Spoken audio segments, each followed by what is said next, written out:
Okay, in the previous session, we have discussed about Haas law of thermodynamics. Okay, so there we have told that heat input or the amount of heat added is equal to change in internal energy plus work done. Okay, so which is otherwise called energy supplied partly goes to increase in internal energy and partly goes to do work on the environment. So, heat input or additional heat is equal to change in internal energy plus work done. Or otherwise, you can say change in internal energy is equal to del Q minus del W. Okay. So, in case of isothermal expansion, where there is no change in temperature, if there is no change in internal energy or there is internal energy does not change means the translational kinetic energy or the rotational kinetic energy of the molecule does not change. So in that case, del U is equal to 0. So for isothermal expansion, in that case, I am not talking about latent rate of vaporization or melting. I am telling about expansion, isothermal expansion.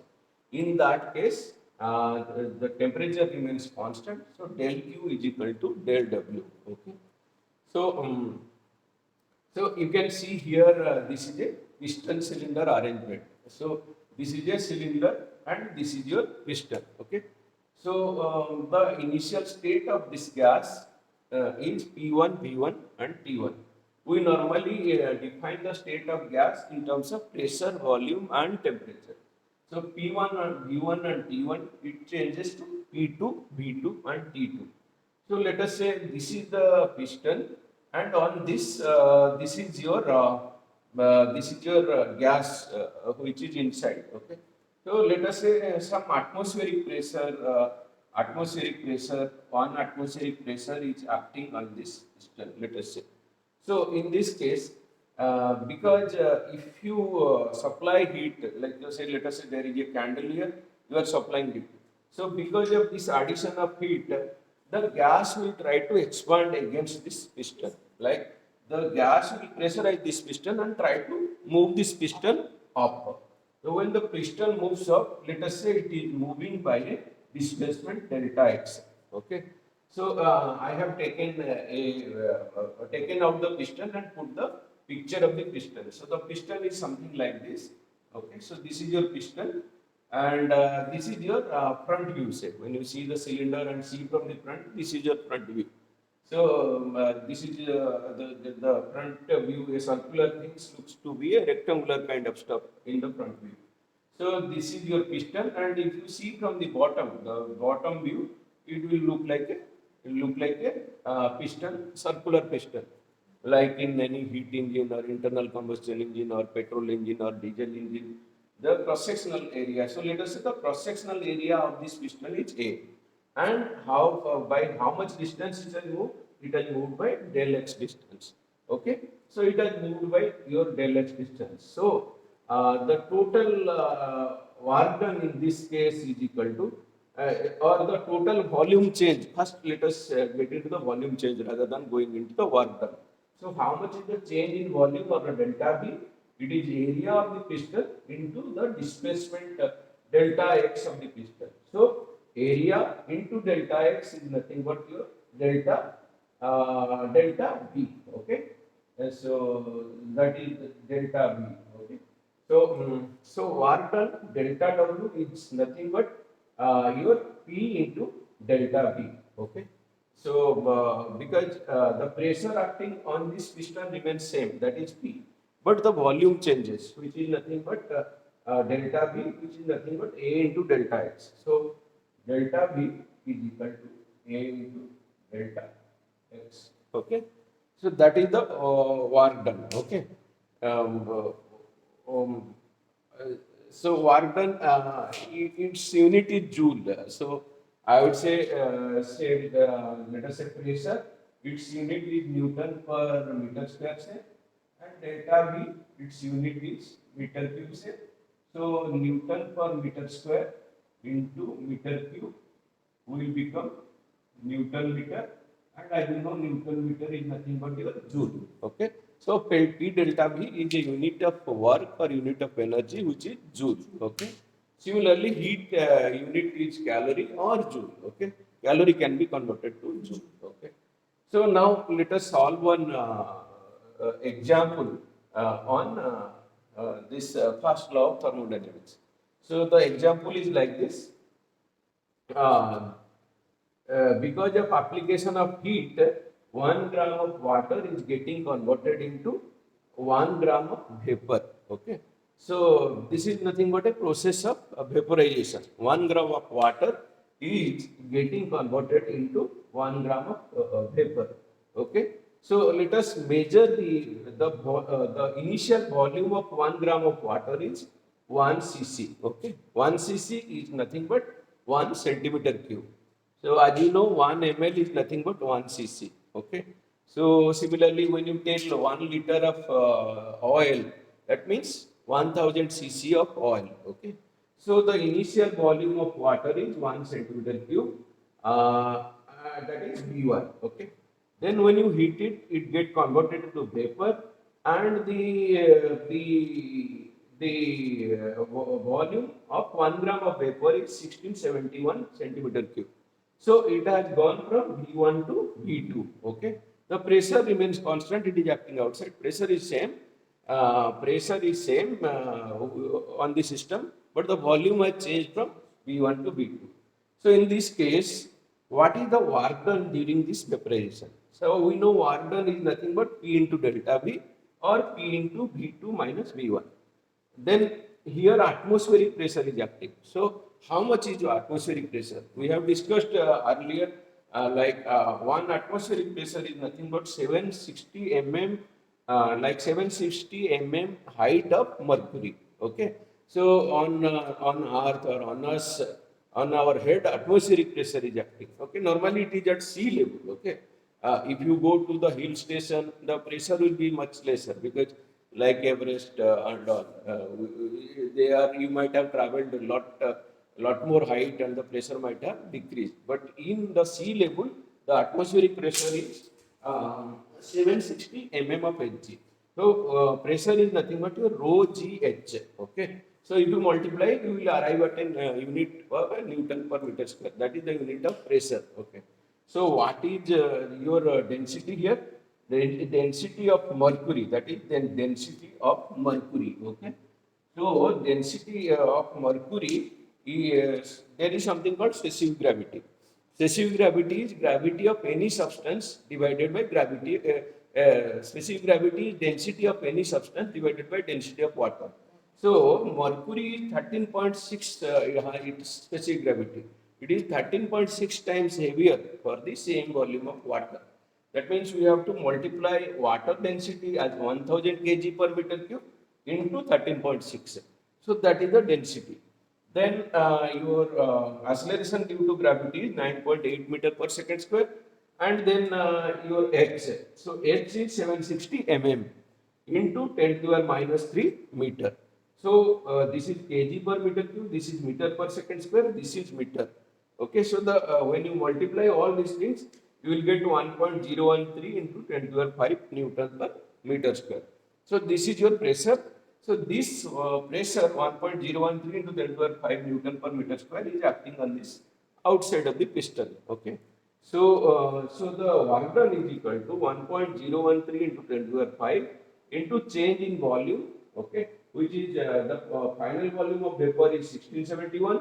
The initial volume of the water is 1 cc. This is 1671 cc. So 1671 minus 1, which is nothing but 1670 into 10 to the power minus 2 to the power 3. Because this is centimeter cube, you have to convert it into meter cube. So centimeter, 1 centimeter is nothing but 10 to the power 2 meter. Okay, so 10 to the power 2. Then this is cc, means cube. So for cube, you have to put 3 here. So 10 to the power minus 2 to the power 3. So you know a to the power m to the power n is nothing but amn. So that is the general formula. So this will become 10 to the power minus 6. So when you multiply all these three terms, you find your work done is equal to 169.2 joule. Okay. So this is the work done. work done. Okay, and as we know, the heat supplied is equal to change in internal energy plus work done. So what is the change in internal energy here? From this equation, we know del U is equal to del Q minus del W. So in this case, how much is del Q? Because it is getting converted from liquid to vapor, so that is nothing but latent heat of vaporization. So latent heat of vaporization is nothing but 2256 joule per gram. Okay. So for to convert 1 gram of water to vapor, you need to supply 2256 joules. Okay. And then what is the work done? That we have calculated 169.2. So 2256 minus 169.2 is nothing but 2086.8 joule. So that is the work done. So now you can see the work done, sorry, 2086 is the change in internal energy, not work done. Your work done is 169.2. So your change in internal energy is 2086.8. Okay.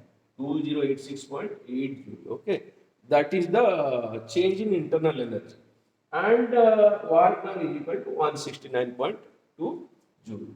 So as compared to work done, your change in internal energy is much higher here. Okay, so most of the heat goes to increase the internal energy rather than doing the work. Okay. So this one we are taking isothermal expansion of gas. So this is here no change in temperature, and it is of gas. But here it is liquid is getting converted to vapor. Okay. So this is also a isothermal process because there is no change in temperature.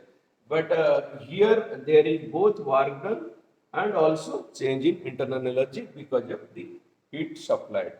So when I supply some heat to convert 1 gram of water to 1 gram of vapor, both work is done and also the internal energy increases. So the amount of internal energy change is 2086.8 joule, and the work done is equal to, as we have calculated, is 169.2 joule, which is much less as compared to change in internal energy. So that is the understanding. That's how first law of thermodynamics is being applied in the system. The extrapolation of this is like it is a case of heat engine, okay, either a petrol engine or a diesel engine. So in petrol engine, there is some four strokes, right? There is suction, there is compression, there is expansion, and there is exhaust. So what happens during the expansion or the power stroke? When you put the spark, first you what you do, you suck the air, okay? You suck the air, that is called suction. Then you compress the air by the piston. After compressing the air, the temperature of the gas increases, and you inject petrol into it, and you just put a spark. When you put a spark, all of a sudden there is sudden expansion of the gas. So because of sudden expansion of the gas, there will be a change in volume. So that change in volume, that means that this gas is doing work on the piston. So this piston is moving. Okay. When this piston moves, this piston moves, there is volume change and work is getting done. So in that case, where from heat comes? Heat comes from the fuel, either petrol or the diesel. So the heat energy, the principle of heat engine is heat get converted to work. So the heat is converted, the heat energy or the chemical energy is getting converted, as is manifested as mechanical energy. So you want mechanical energy, okay?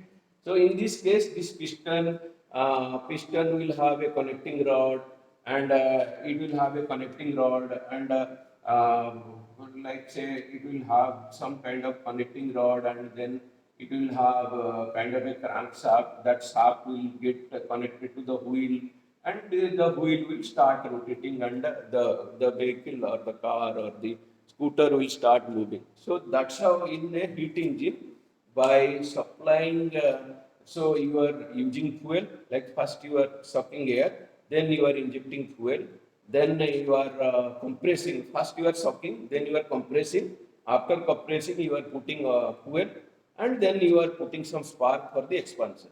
So the principle of heat engine is conversion of chemical energy of the fuel into mechanical energy. So the mechanical energy, as you know, it is nothing but your kinetic energy. Okay, there are two forms of mechanical energy. One is potential energy, one is kinetic energy. So here, this heat of the fuel has got converted into mechanical energy or in terms of rotation of the wheel. Okay, so piston is moving, piston is connected to a connecting rod, and connecting rod is connected to a crankshaft, and crankshaft is connected to a wheel, and the wheel is rotating. So that's how a heat engine functions. That's how first law of thermodynamics is being applied to heat engine. Okay, so that's the heat engine, and we will study that refrigerator or heat pump and all that is reverse of heat engine. Okay, so a heat engine takes heat from the outside, whereas refrigerator throws heat to the outside. So heat engine gives work, whereas refrigerator or heat pump it takes work. Okay, so that they are two different. So those are all the applications of first law of thermodynamics, either heat engine or heat pump or refrigerator or. So the main thing what we are considering here is conversion of chemical energy into mechanical energy. So mechanical energy is either potential energy or kinetic energy. As you know, in hydropower plant, you are storing the water at a very much higher height. So when the potential energy, the water will fall down and it will hit the turbine. So in that process, the mechanical energy of the stored water gets converted into kinetic energy. So that kinetic energy in terms of there will be when it hits the blade of the turbine, there will be change in momentum, and it will give rise to a force, and it will give rise to a torque. So the turbine rotates, the turbine gets connected to a generator, and as you know, generator principle, when a conductor moves inside a magnetic field, then by Faraday's law, there will be some current induced. So there will be the generation of current. That is a turbine drives a generator and you get current. So that's how hydro turbine and steam turbine and many other things. So most of the things like conversion of one form of energy to another form of energy. Hydro turbine, conversion of potential to kinetic energy. Both are mechanical, but in heat engine, conversion of heat or the chemical energy to the mechanical energy. Okay, that's all about first law of thermodynamics. We'll discuss further. Okay.